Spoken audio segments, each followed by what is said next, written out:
Good morning, students. Today I will be starting a new lesson of Civics, Chapter 10, Rural Local Self-Government for Class 6. Now, students, first of all, tell me what do you understand by the term self-government? The word self-government means self-rule, right? And by seeing this picture, I believe you all can understand that I will be discussing self-government of people living in villages and towns. Alright. So let me just define you in simple terms what is local self-government. Now, local self-government refers to the management of local affairs like, for example, clean drinking water, electricity, well constructed and properly maintained roads, and efficient medical services.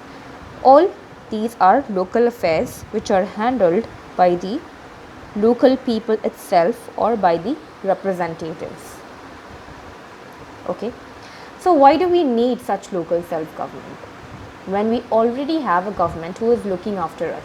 Why do we need such type of government in rural areas? Before explaining you, I just want to show you a short clip that why do we need a local self-government. Then I believe you can have a better understanding on this. Okay.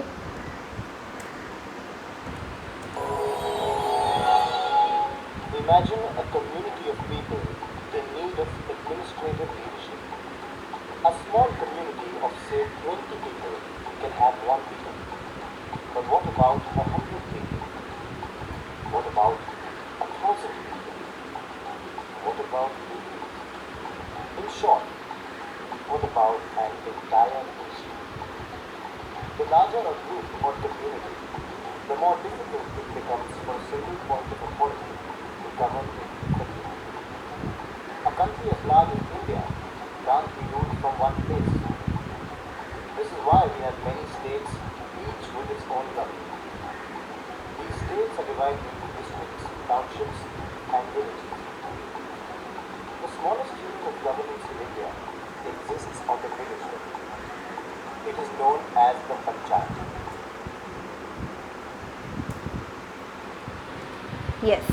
So why do we need a local self-government in India, especially in rural areas?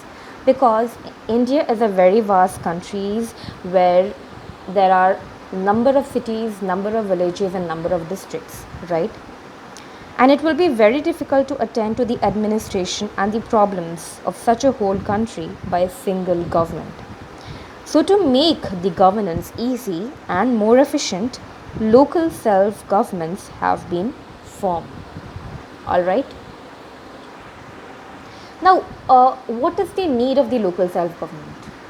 What happens when such government exists in a society?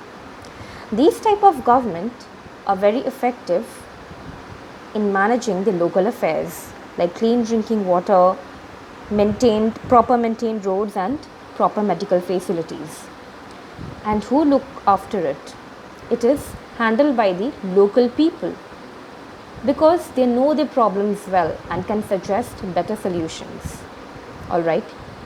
This type of government is less expensive, and in this type of government, the government can reach ordinary people.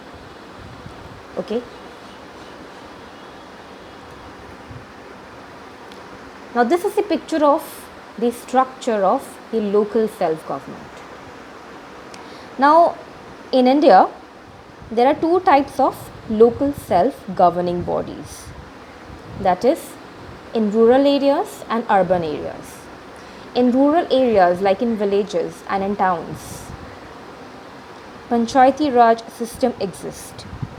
This is a local self-government body that functions in villages and in towns. And in urban areas like in cities or in metropolitan cities, in big cities, municipal corporation or municipality is the local self-governing body that functions in urban areas. All right. The rest portion of this structure I will explain you in the next video. Okay students, thank you so much.